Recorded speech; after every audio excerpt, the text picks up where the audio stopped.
Good afternoon and welcome to the first TCIPG webinar of 2014, and a Happy New Year to everybody. I hope you all survived the Arctic vortex. It was quite a challenge for some of us, but we're here. It's a much more normal Midwest winter day today. We're pleased to have as a presenter for this month, one of our own, a research professor from the University of Illinois, who is also a senior researcher on TCIPG, Professor Zbigniew Kalbarczyk. Okay. And as you know, one of the themes in energy delivery system security or security of infrastructure systems and industrial control systems is that maybe you can exploit some of the observations that you can make about the physical process being monitored and use that to help you assess the security of the system in case there are commands to the system components that are syntactically correct but that are actually malicious in intent. And that's some of the research that Professor Kalbarczyk will talk about today. Professor Kalbarczyk is a researcher, senior researcher interested in the design and validation of secure systems, and approaches this both from the formal analysis and from the experimental standpoint.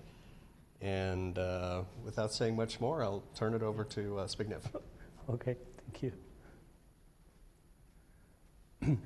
Thank you for the kind introduction, and good afternoon, everyone. And I'm really pleased to be here and talk about the work which we have been doing in the context of the TCIPG project. Particularly, as you can see from the title, I'm going to talk about semantic security analysis of SCADA networks to detect malicious control commands in power grid. This is a very long title, and it is done by purpose, so even if you don't read, the abstract, if you read the title, you can get some idea what is this talk about and see whether this is of interest to you, and I hope that it will be of interest to you. So, moving forward, this is what I plan to talk about. So I will initially introduce the problem to put the context of this work, and then introduce the attack model, which we assume here, and we believe it's a realistic one, which may happen or have happened.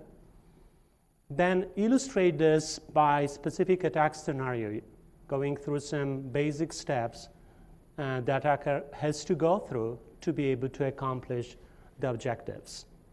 Finally, when we have this all in mind, then the question which we pose is how can we detect the type of malicious activity or activities which we are going to talk here about. And for this we proposed what we call semantic security analysis framework, which I will describe in terms of what is the architecture, how it operates, and I will give you some idea about how it performs.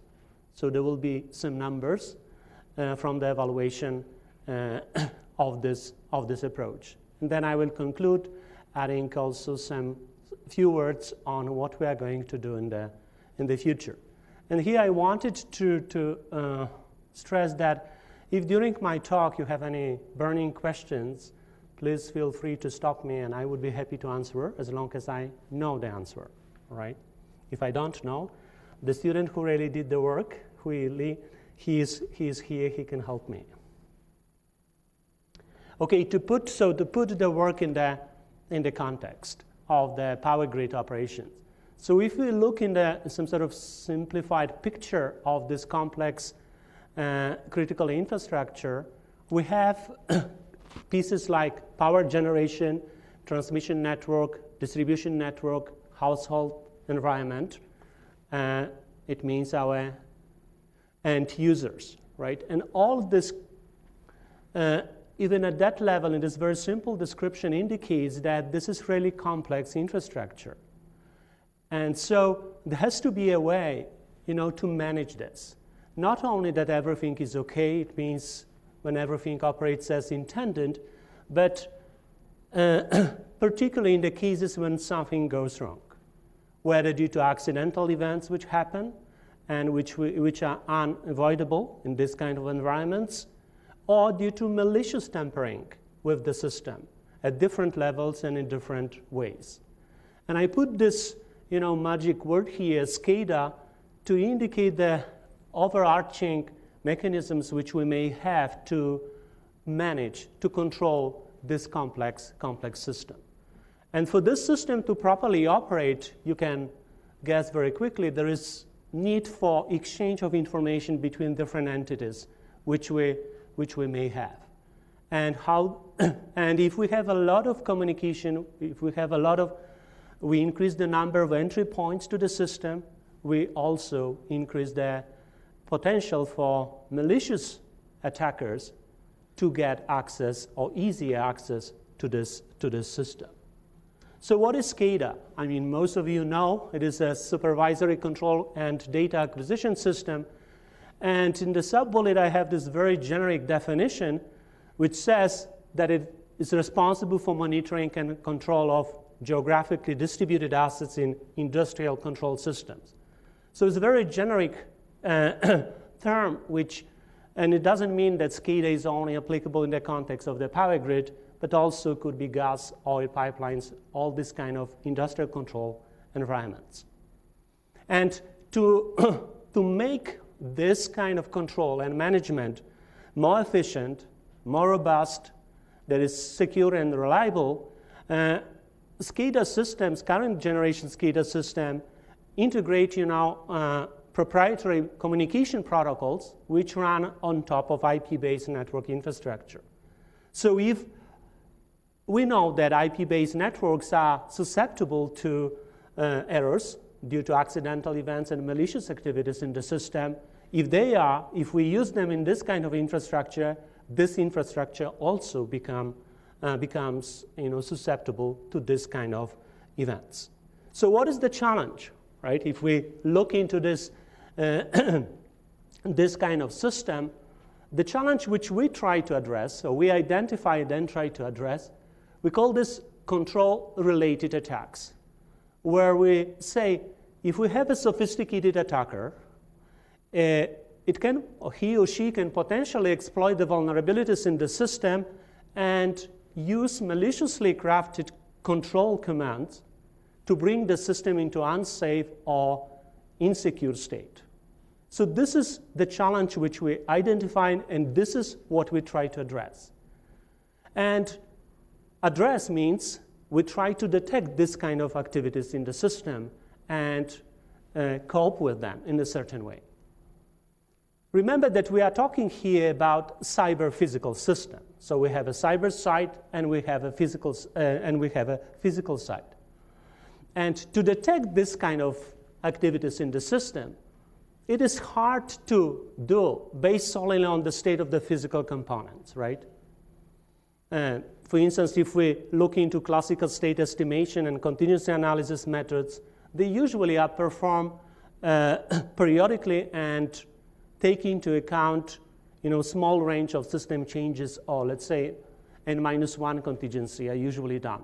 Sometimes higher order contingencies are also analyzed, but in the current state of the art, this is usually not done too frequently in practice because of the computation cost and other difficulties.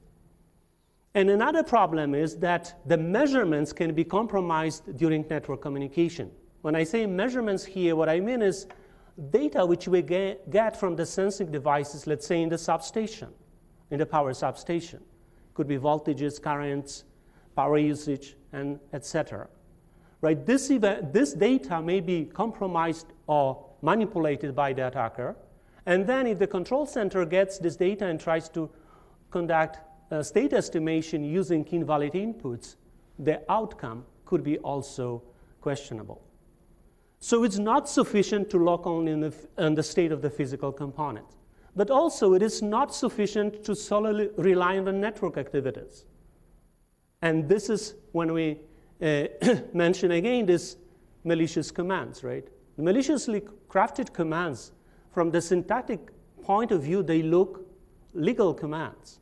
There is nothing what indicates that they have invalid format or something like this. Right? So looking in the semantic of this command, you will not be able to say that they are malicious.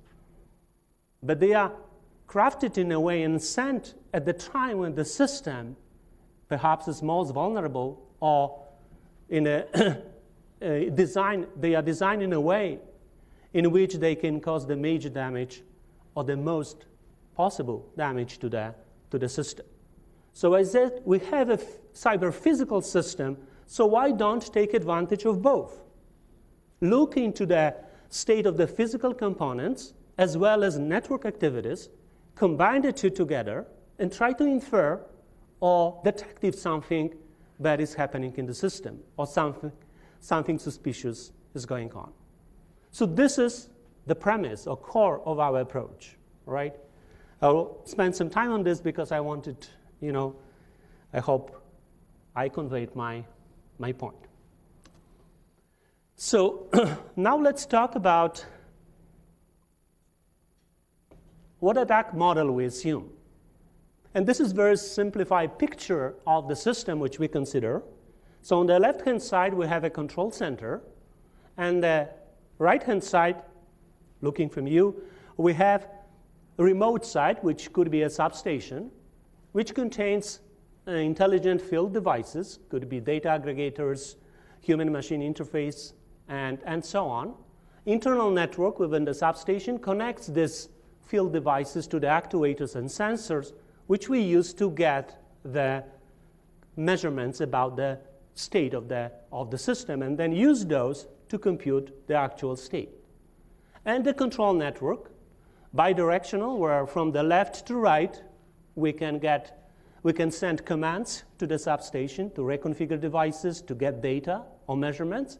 And from right to left, we get the data or measurements sent by substation to the control center.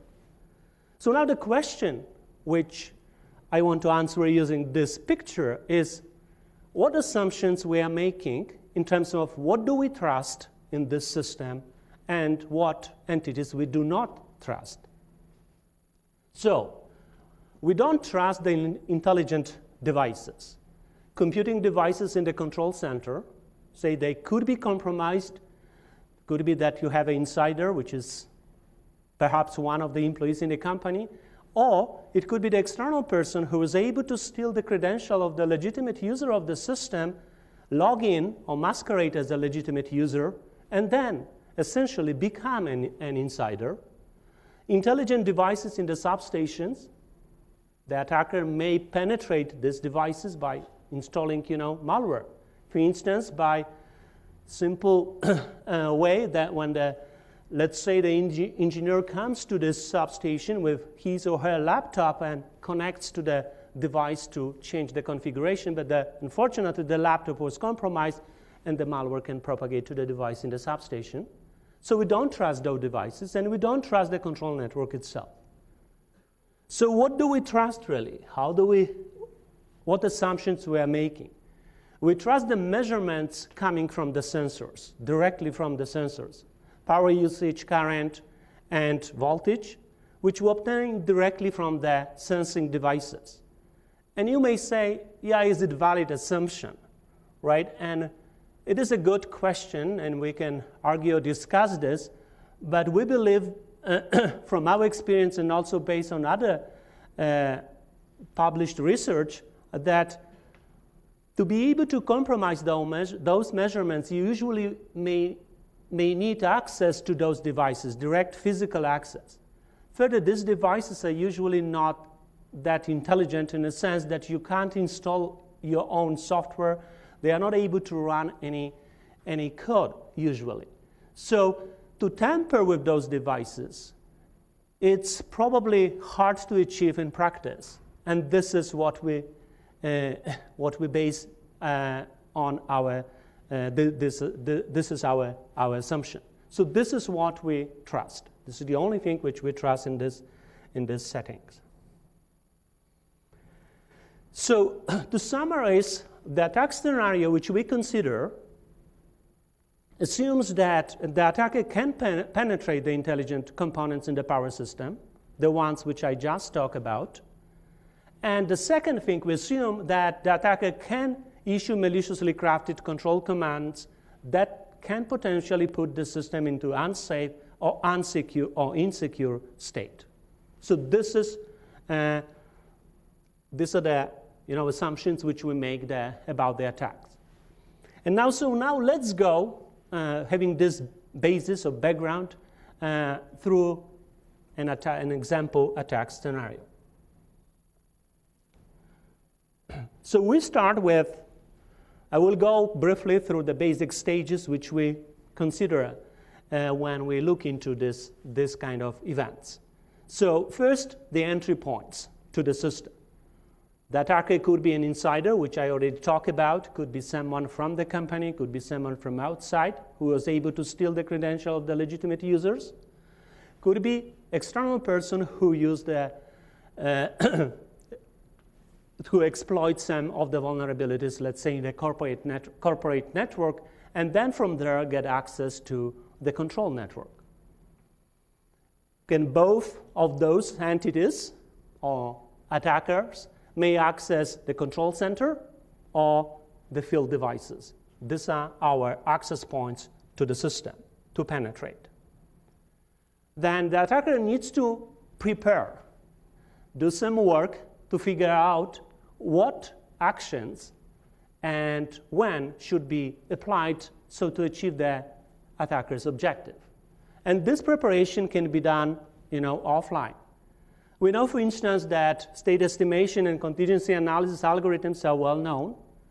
And if attacker is able to use them, and based on the data, which, for instance, can be obtained from the data historian on the history of measurements coming from the substation, it is possible, and people show this, to figure out, for instance, what is the topology of the network. So the attacker can learn topology, estimate system states, and determine the attack strategy. That is, which lines, for instance, I should open to create damage to the system or make the system unstable. Or the attacker may say, no, I know the topology is sufficient for me, and what I will do then, I will simply open some of the lines, transmission lines, at random and see what happens. So at this stage, the attacker will decide what strategy to take to penetrate and try to mess up, as to say, the system. So now let's go into the last stage when the attack is executed, right? And here we give one specific example which we really focus on, in this study, where we say that attacker generates legitimate but malicious network packets, which correspond, for instance, to certain type of commands. And the specific example which we have here is a sample of DNP3 packet to open 4 breakers simultaneously. And as we said, this proprietary protocol, such as DNP3 in our case here, run on top of IP networks, right? So we have in this packet initially, we will have IP and TCP headers, which we do not care. Then we have the DNP3 header. We don't care about this as well. But now I wanted you to look these 4 blocks, data blocks, which corresponds to control data to 4 relay objects, to 4 relays in the substations. And you see here we emphasize the first 2 bytes of each data block. And the first byte indicates the device, which device we are going to operate on, physical device. And the second byte, the control code. If I can manipulate these 2 bytes, I can change the control code. And for instance, if the code indicated open a breaker, I can change it to close the breaker, or vice versa. So this is a very simple example, but it shows that it's not a magic, really, to do this if you know what you are doing. I'm not saying that random person from the street can do this, but a person who has some knowledge and some sophistication in computing systems can easily figure out this, or relatively easy. let's assume that attacker is able to do this. But now, it would be good if the attacker may think it would be good if nobody knows that I am there, that I am manipulating this command, so I am messing up with the system. So I may try to hide my presence or make sure that the footprint, which is visible to the observers, monitoring subsystems or operators, is as small as possible. So how can I hide myself? One way is to intercept and alter the network packets which are sent from the substation to the control centers and which carry the information about the measurements obtained from the sensors. If I can manipulate those measurements and say, yeah, they look like everything is correct, and convey this to the operator in this manner, I can perhaps hide my presence in the system. So this is the kind of scenario which we consider, and we believe that it is plausible and can happen in the real, or can be implemented in real environment. So I described the problem. I gave you some idea about the assumptions which I'm making in terms of attack model and assumptions about the attacker, and illustrate one simple example of how an attack may happen. What would be required to make it to happen? So now the question which we try to answer is, what can we do about this? Can we detect it? And for this, we propose this semantic analysis framework, or security semantic analysis framework, which I will try to describe on this slide. So here I give a little bit more details about the settings which we take into account. So we have a control center and a substation. In the control center, we have a SCADA master, which communicates via network with DNP3 slave. We consider that all the communication between the SCADA master and the slave are using DNP3 protocol. And in the substation, we have actuators and sensors which provide measurements such as power usage, current, and voltage, or some other things, depending on what kind of sensors you put in the substation. The important thing is that this is a communication and control channel or setting which we have in practice, is to say, and we don't want to disturb this. We don't want to, for instance, introduce additional latency or delay in the communication between the master and the slave, so that when we bring our monitoring framework or semantic analysis framework, we want to make sure that it operates in a way which is transparent to the normal operation of the system. So this is I wanted to emphasize. So now what do we do to be able to detect the kind of scenarios or attack scenarios which I described in on the previous slides? So what we try to do is we introduce into the system intrusion detection system, but with some additional capabilities. In our case, we introduce, and we call this here IDS instance 1. This is, in our specific case, it is a BRO IDS, which is an open source specification-based intrusion detection system developed in Berkeley.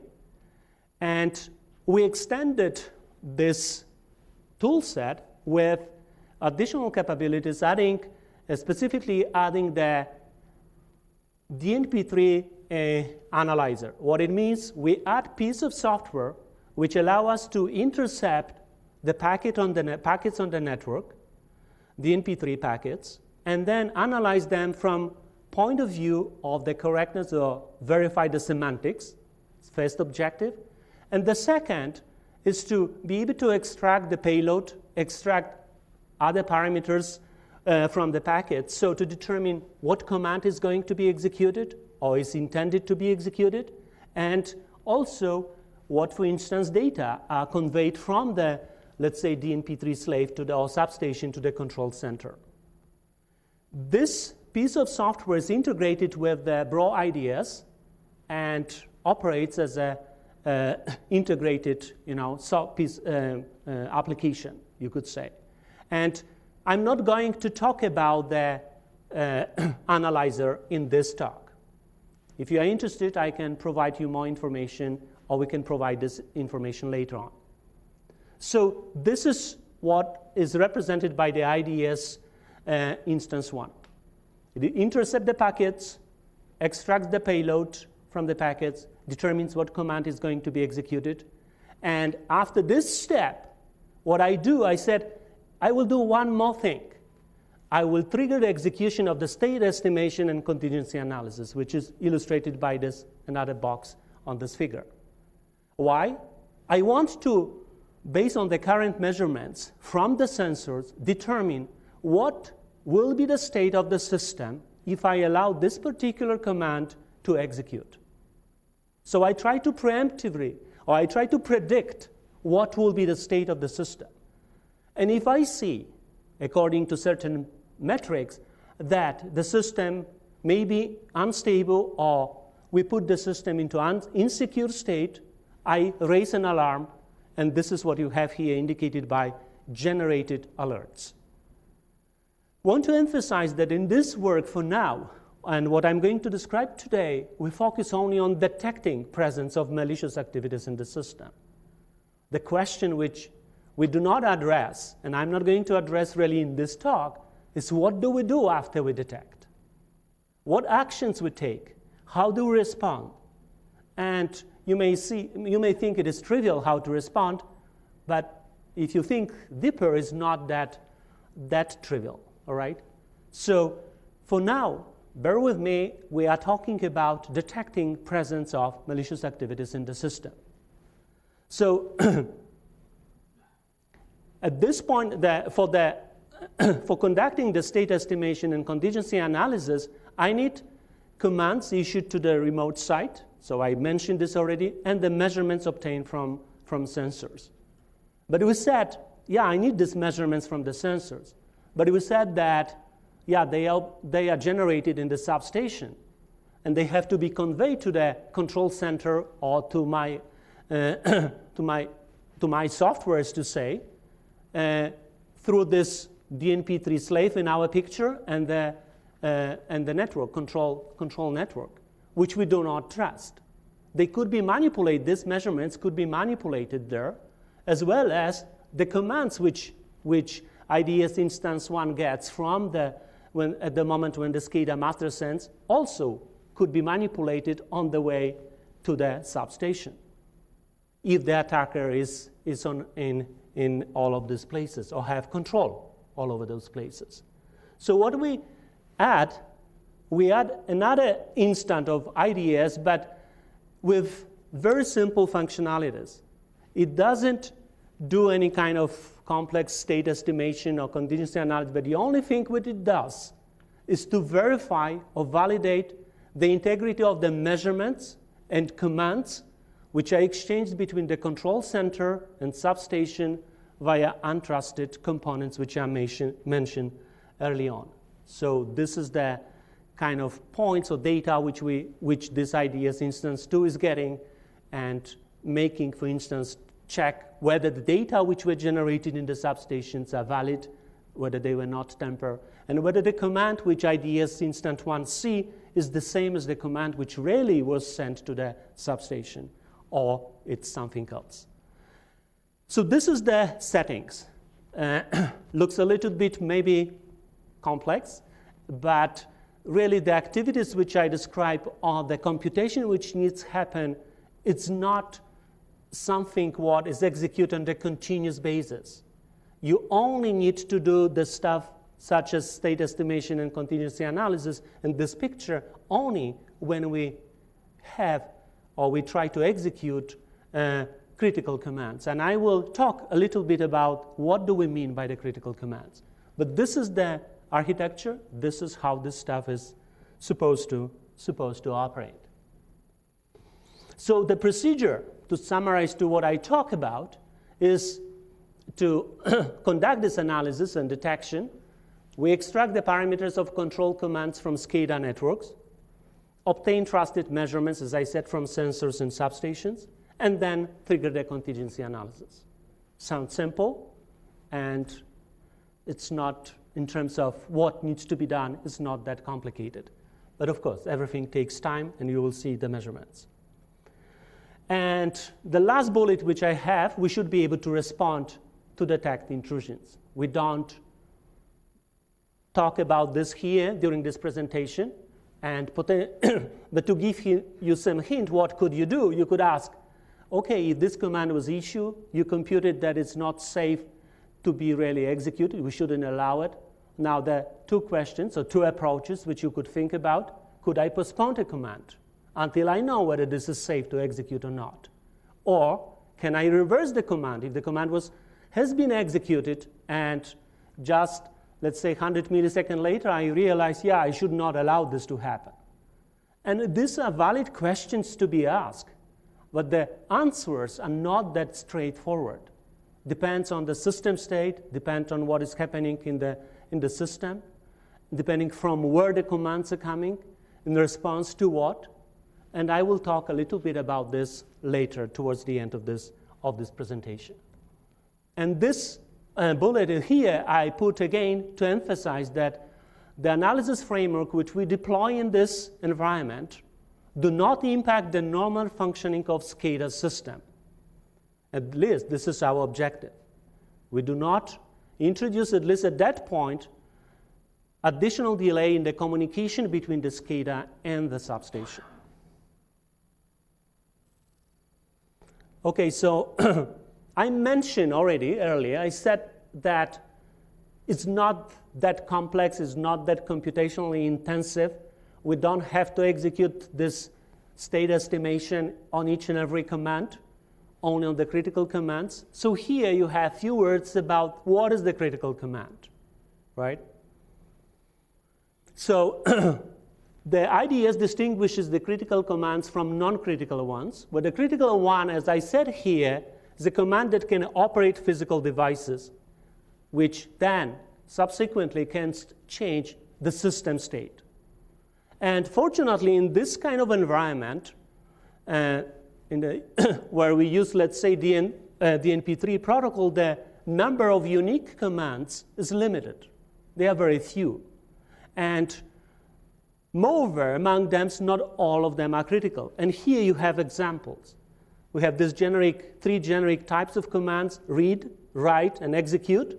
Well, read simply retrieve measurements from remote substation. It's a benign thing, right? Using read, the attacker will not be able to achieve much. And we consider this as non-critical, and we will not trigger the state estimation after we execute this kind of command, on each and every execution of this command. Write and execute are more intrusive, more invasive to the system. Write can configure intelligent failed devices, can change the configuration. Execute can operate on the devices, for instance, open or close a breaker. So these are actions which we consider critical because they can change the state of the system. And as such,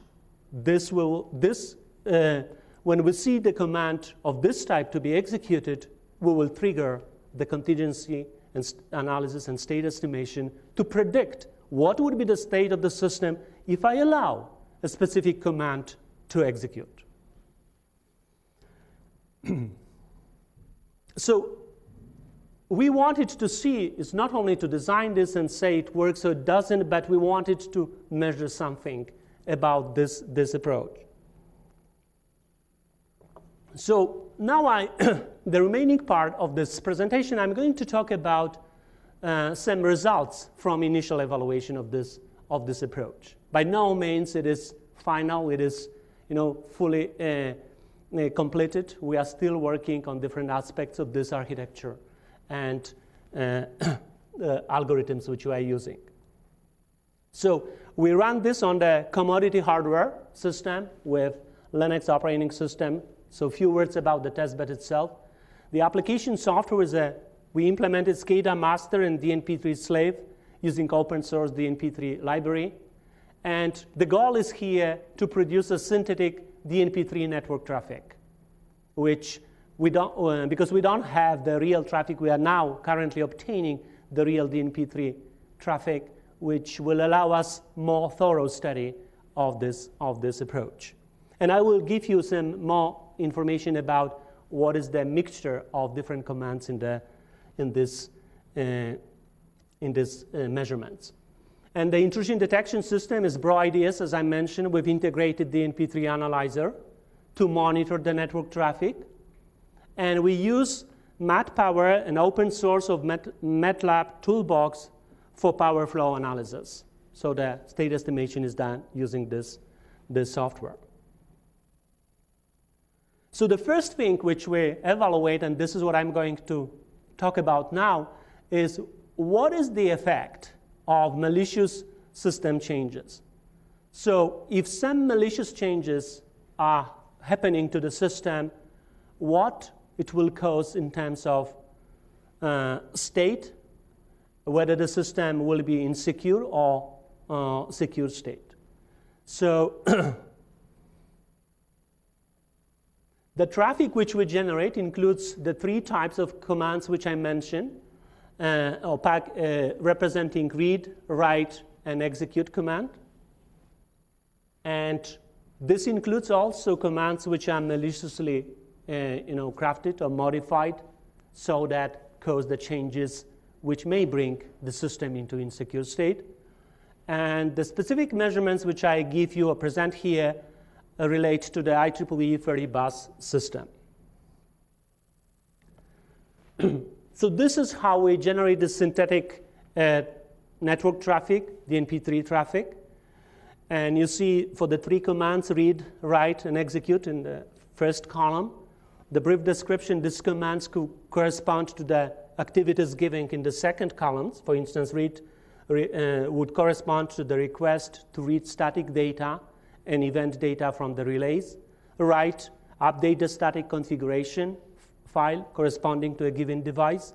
And execute, request to open or close a breaker. And the first type of commands is generated each and every second. The write is generated according to the Poisson process with arrival interval rate of 50 seconds. And execute also Poisson process with interval rate of 100 seconds between 2 execute commands. So this is how we create some activity in the system, some traffic which corresponds to what may have happened in the real environment. So now let's see some more details on this, and finally some numbers. So this is the picture of the IEEE 30 bus system. As the name indicates, it has 30 buses. It has 7 generators and I think 41 or so transmission lines. And the malicious changes now, what changes we make to this environment, to this setup, to this network? There are 3 types. First, we increase generation by 50% on these selected buses. The second, increase the load demand by 50% on the loads which we have here and indicated by these triangles. And open 3 transmission lines at random. As I said, we have like 41 transmission lines, so there are many combinations of this random of 3 lines selected in random. So we do not test all the combinations, but we selected, I think, 140 or 150 cases and ran the test. And then we also study the system behavior in the case when we apply all the changes simultaneously. So in the same time, we increase generation, increase the load, and open 3 lines at random. And after we apply these malicious changes to the system or perturbate the system, the question is, how do we determine whether the system is in the secure or insecure state? How do we define this? So here's the procedure which we follow. So we apply the malicious system changes, estimate the state to predict what would be the system state after we apply this change, checked, and then we check the line status using two measures. Steady state limit, and I will talk about this, whether the line is within steady state limits or whether the line is within the voltage drop limits.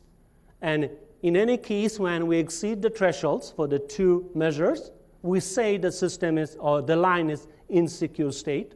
Otherwise, it is in the secure state. So to give you more exact definition, how we check line status, so the voltage drop limit simply is defined like this. The voltage at the receiving end and the send end of the single transmission line should satisfy the operational conditions VR divided by Vs greater or equal of 95%. The steady state stability limit decides about the maximum power that the line can carry. So it's simply whether we overloaded the line, right? So these are the two measures which we use to determine whether the line is in secure state. And the security metric which we use is simply number of insecure lines. And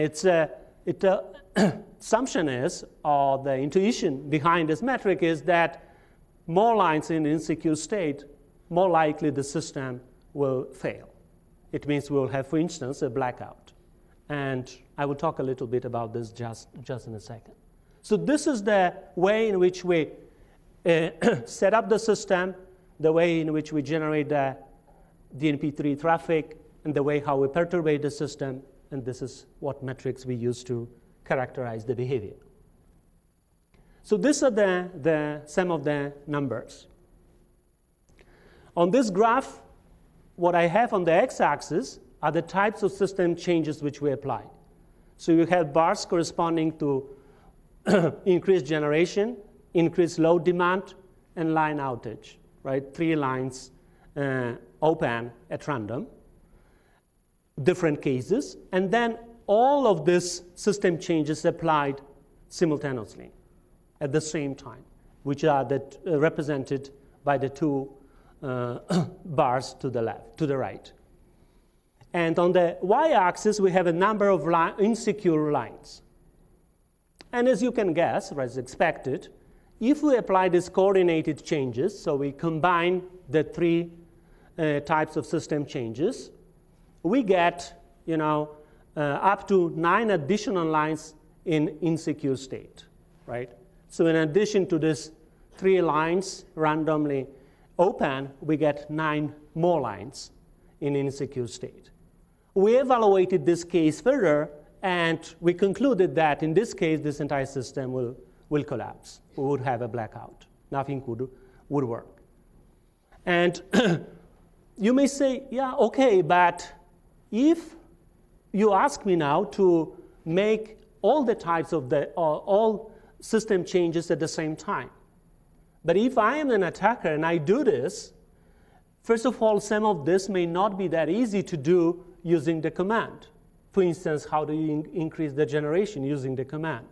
You can't probably do this directly, but indirectly, right? You could try fool the operator to say, there is a larger demand for energy as it is in reality, and then operator may want to force someone to increase the generation. But of course, you can do line outages or open the lines. It is feasible using commands as a single command, as I illustrated on the early slides. But if I do so many changes in the system, if I am there all over the places, my footprint is very large, and it's visible to monitoring tools and perhaps to the operator. So I can be caught very quickly. So the attacker may want to avoid making changes to many physical components, right? But still achieve the objective and damaging the system.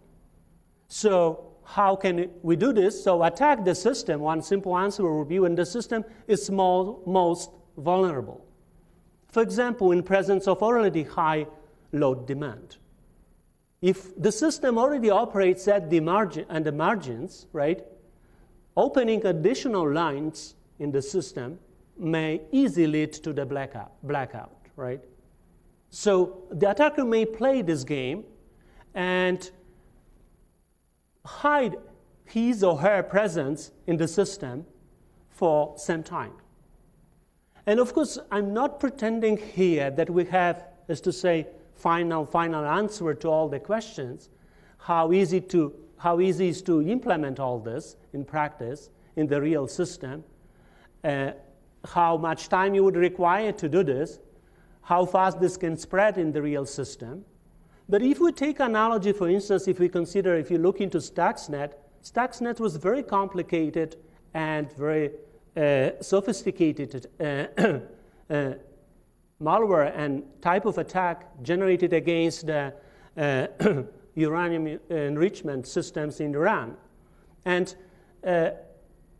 cost a lot of money to make it and a lot of time. I believe that the kind of things which we are talking about here are not that level of sophistication. They not require that level of sophistication, but required some expertise to do this type of malicious tampering with the system. I agree with this conclusion. So another thing which we evaluated was the performance. So we tried to assess, how long does it take for us to do this type of analysis in the real system? And what we did, we simply emulated, SCADA math in the same environment to operate for 24 hours, and this is the mixture of read, write, and execute commands which we're executing during this time, and measure two things. The average execution type of network monitoring, which includes, the filtering out the non-critical commands and extracting parameters of critical ones, and the time to carry on the state estimation algorithm. And this is what we get in terms of measurements. And we did this for different size, systems, from 9 buses to 300 buses. And this is what you have on the x-axis. On the primary y-axis, you have the contingency analysis latency, which is the actual execution time for performing the contingency analysis algorithm. So to determine what would be the consequence if we allow a given command to execute. And on the secondary y-axis, on the right-hand side from you, we have the network analysis latency, which corresponds to the time which is needed to intercept the command, extract the parameters, deliver the contingency, and deliver to contingency analysis software. And you see from here that the time to estimate the consequence of executing commands is about 3 orders of magnitude of the time needed to get the right data to the contingency estimation, to the contingency algorithm. And if it takes about 100 milliseconds for the 30-bus system, is about 70 milliseconds to execute contingency analysis. And now the question which you may ask, okay, if we have this overhead, so the network analysis latency we can neglect, but the overhead doing the contingency analysis, how frequently we can run with this overhead, whether this is practical, these are the kind of questions which you may pose and you may want to ask. So I ask this question and say, does measured performance allow timely semantic analysis on critical commands? And we believe that yes, it allowed to do this. And at least there are at least two things from which we take advantage. The first one is that network traffic, which is involved to carry critical commands in power system, is still low. These commands are not generated each and every millisecond or each and every second. It's an order of tenths of seconds or minutes. And moreover, not all the commands are critical. There is a limited number of types of critical commands, which I mentioned before also. And this all indicates that we shouldn't run into a problem, for instance, that we will have so high frequency of commands that we'll be losing packets. We will not be able to analyze individual packets. So this should not be a problem. The problem is that it takes this 100 milliseconds or so to do the analysis. And as I mentioned early on, how do we respond? What do we do during this time? Do we allow the command to go through, as we do at the moment, and hope that, yeah, later on, perhaps we could reverse this command? Or we postpone the command, right, before we allow to execute to be applied in the context of the substation. These are questions which I don't have yet clear answers, and we are working on them, try to provide you some insight soon, I hope. So in conclusions, I show that in the power grid SCADA, an attacker can use legitimate but maliciously crafted commands to put power system in insecure state. We propose the semantic analysis framework based on IDS, extended with the network packet analyzer and power flow assessment tools to preemptively estimate the execution consequences of a command and potentially prevent the system damage if the command is executed, and evaluated this on the IEEE 30 bus system and show that we can reliably detect this kind of activities. So for the future, these are the two questions which I mentioned maybe twice or three times today, so I don't want to dwell on this. Improve the performance of the state estimation and investigate response to the detected intrusion. For instance, can we postpone the command? Can we reverse the command? If so, under what condition it is applicable? So this is what we are looking forward. And to conclude, really, I wanted to acknowledge people with whom I collaborated. Our PhD student, Hui Lin, he did most of the work. Adam Slegel from NCSA, he provided a lot of expertise, and he continues to do this in terms of BRO and intrusion detection systems. Professor Pete Sauer and Ravi Iyer, with whom I collaborated on this as well. And our sponsor, DOE, DHS, and NSF. Thank you for their support. Otherwise, we couldn't support our students and do all this work. And the last piece of information, as I mentioned early on, if you are interested in the DNP3 Analyzer for the which I mentioned here, it is already included in the BRO IDS official branch or distribution, which we can find in this URL. Particularly because this is open source, you can get not only the binary but also the source code if you are interested. And the source code of the analyzer can be found in this URL. So this is what I had for today. Thank you for your attention. And if you have any questions, I would be happy to answer. Thank you.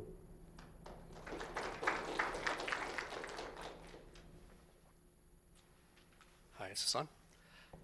Can you bring up the architecture diagram? I think it was about number 9 or 10. This? That one, yeah. Okay. Forward. And I think one more. So I guess... There's no...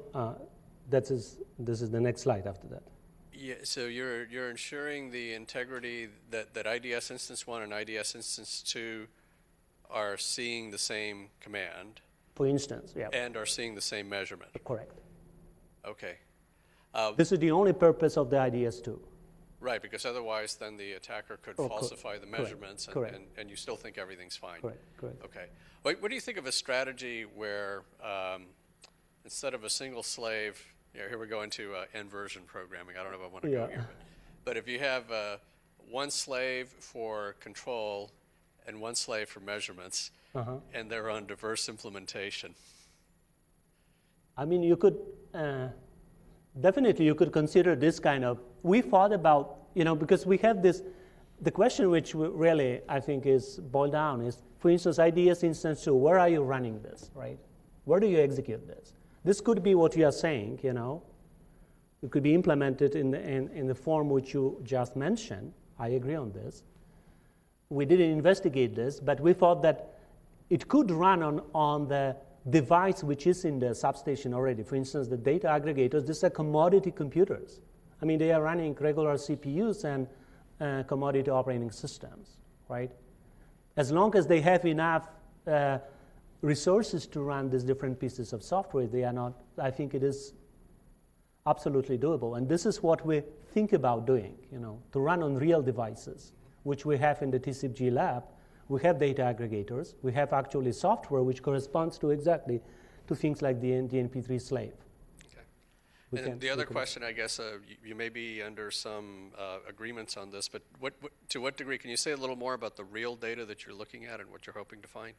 Oh, I forgot the name. We had a conference call with the, I forgot the company. I mean, Tim knows the company. We don't need to know the company unless it's okay with them. When these guys are doing some experimentation with DNP3, and then they are generating a lot of traffic which mimic the real operation, and they are willing to share this traffic with us.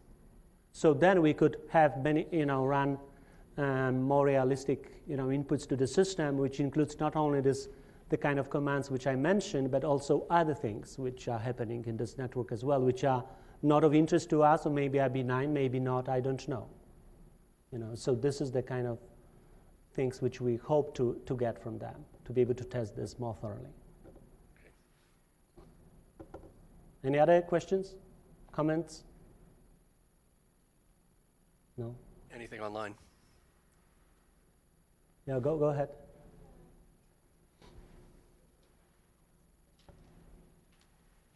Thank you for the great presentation. My question is also aligning with this picture. So when you do the state estimation and the contingency analysis, it seems like this is almost another SCADA system. You need all the measurements to do the state estimation. Correct. So how do you think about how large, I don't know, data space you need to do this? Oh, I mean, we didn't really look into that much into the constraints in terms of resources, right, of the system. But this is a valid question. But one thing which you have to remember, that this contingency analysis executes only on the specific circumstances, right? When you have what I call this critical command, right? Otherwise, we don't do it. Right. I mean, right? in terms of the frequency, it's not as frequent as SCADA, as the algorithm. I mean, as the calculations in the control center. But as long as in terms of the data and the space. We need the same information. Yeah, but I mean, in the test case, if it's 13 bus system, then that's fine. I mean, in the real power system, then it's a very large power grid. Okay. So this is a good question. We are looking into other, to optimize this computation to reduce the overhead. And one, you probably know better than I. You are the power person, right? So people propose, for instance, that rather than for the state estimation, recomputing the state estimation, rather than using the absolute numbers coming from the actuators, you may ask the substation to send you only the changes, right? Whatever measurement change from the last time, this is what you get, right? So then you reduce the amount of data which I need to get to do the computation. Another, on the computing side, there are approximate ways of computing, right, to do the state estimation. We look, Hui looked some of this, sometimes he observed that sometimes you may get quite a bit of error. And then we have to understand first, why do we get sometimes a very, very big error in estimating the state, and also determine whether we will have false negatives, whether we will miss the case when we really should not allow a given command to be executed. We say it is okay to go, right? So we are investigating this, you're right, so that we try to reduce the time which is needed for the state estimation, the amount of data which we need, all of this. You can also, there was a work, I think, when people talk about doing state estimation when you get data only from the subset of substations. You determine them in advance, right, some sort of strategically way. You say, this is what I need only. I don't need from all substations, So all of this is to be done. Maybe you can help us also. Yeah, sure. And also, another thing is it seems like you are using the MedPower software to do the simulation. Right. So that means you are only consider the steady state. Correct. So no. We don't do transient. Yeah. Okay. All right. Yeah, you're right. We will try. Okay. All right. Thank you. Thanks. Zbigniew, just one real quick question for you. Yeah. So obviously, the computation associated with state estimation and contingency analysis can be quite burdensome. Have you looked at the benefits or trade-offs in terms of being able to protect the system by looking at just boundary conditions or pre-computed state and forward look-ahead or other aspects so that you don't have to recompute every time? We thought about this, maybe not exactly as you described, but we thought, for instance, that I could do state estimation here periodically, right? And talking with the power people, we know that the state doesn't change so rapidly, right? So even if we have, let's say now I see the commands is going to be executed, but I computed the state, let's say, I don't know, 10 seconds or 30 seconds before this, can I use this, right? So we're investigating this as well, okay? Yep. Okay. That's it? Thank you. Yes. Okay, thank you. Well, thank you very much, Zbigniew. Stimulated some interesting questions, and again, I think a lot of us are very interested in the general concept of using state in the control systems to reinforce your security information. So very good talk, very good work. A number of us, I've been following it closely for some time, and to be congratulated on being part of the Bro release. Anyway, so next week we're back to our all-hands schedule within TCIPG, and I'd like to thank all of you for coming today and thank the online audience.